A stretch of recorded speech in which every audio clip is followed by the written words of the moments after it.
In this video, I'm giving you some tips about how to join a curve that has got 3 different curvatures using the French curve or the curve rulers.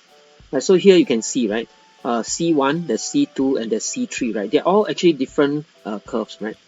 But they are joined smoothly together, right? The curve must pass through the points, but do you notice that there are 3 tangent points there, right? Actually, the curve joined at the tangents, right? So what is a tangent, right?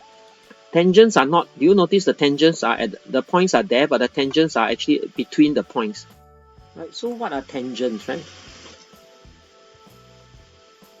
Alright, a tangent is actually, right, it helps to join, right, 2 curves, right, which are of different curvatures, and they join actually a particular point, right? So you notice, right, that the curves, right, actually one is a very sharp curve, and then the other one is a smoother curve. Do you notice that they don't crisscross each other? So they only touch each other at a tangent point. Right? That's how 2 curves, right, of different curvature can actually join smoothly.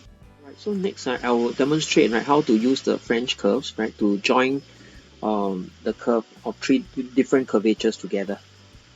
Right, as you can see, right, the French curve actually has got many different parts, and then with different curvatures. So we just got to look for one that fits.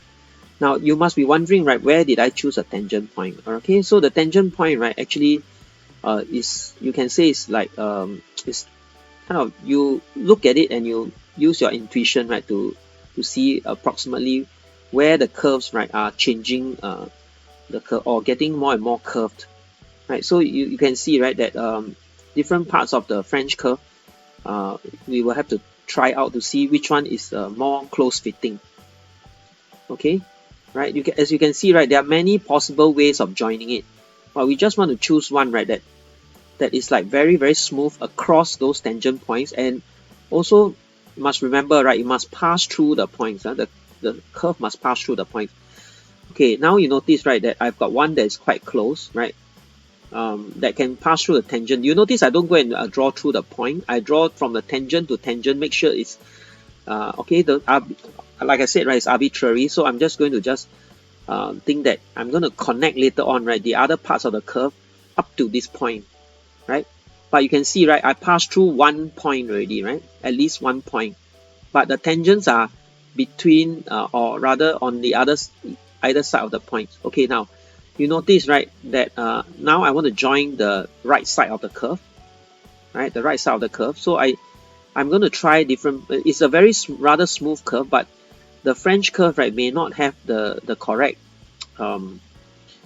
curvature for this, right? You notice, right, okay, now if I use this part of the curve, I will cut below, and then it's not correct, right, because my curve must actually like go outwards. So I have no choice, right, because it's too smooth already, the curve. So I would have to use even a straight ruler, right? And do you notice it's tangent there? Tangent point, right? Yeah, just nice, right? So actually that part of the curve is almost straight, you know, it's all barely, even a French curve, right, no matter how smooth or how almost straight the French curve is, right, the ruler can only join with the ruler in this way, right? So it's not very noticeable. Now you see, after I join, can you see that? Right, it's very smooth, right? It's quite smooth, and then it's joined. It touches the other curve at the tangent point. That's why it's very smooth. Okay, now I've got the other part of the top part there, right, that I need to join, go over and then join. Okay, watch how I do, right? I'm going to select other points, other parts of the curve ruler. You see, sometimes you need a bit of experience, right? So you need to practice actually quite a few. Now I think I found almost the right curvature. Can you see I need to join at the tangent, right? But I must make sure, right, that the curve, right, also passes through the point, not only and then after that go to the next tangent. Okay, now I'm joining up the last part of the curve, right? Sorry, you can't really see it because I think I recorded it slightly out. Okay, but I'm going to join up, right? You must remember, you must touch the tangent as well as pass through the point, right, to be plotted. Now take a look there. Can you see? I'm smoothly joined a tangent and then passes through all the points. There you have it, a smooth curve using a curve ruler, right, that passes through all the points, and using the tangents, right? Remember, connect the curve at the tangents.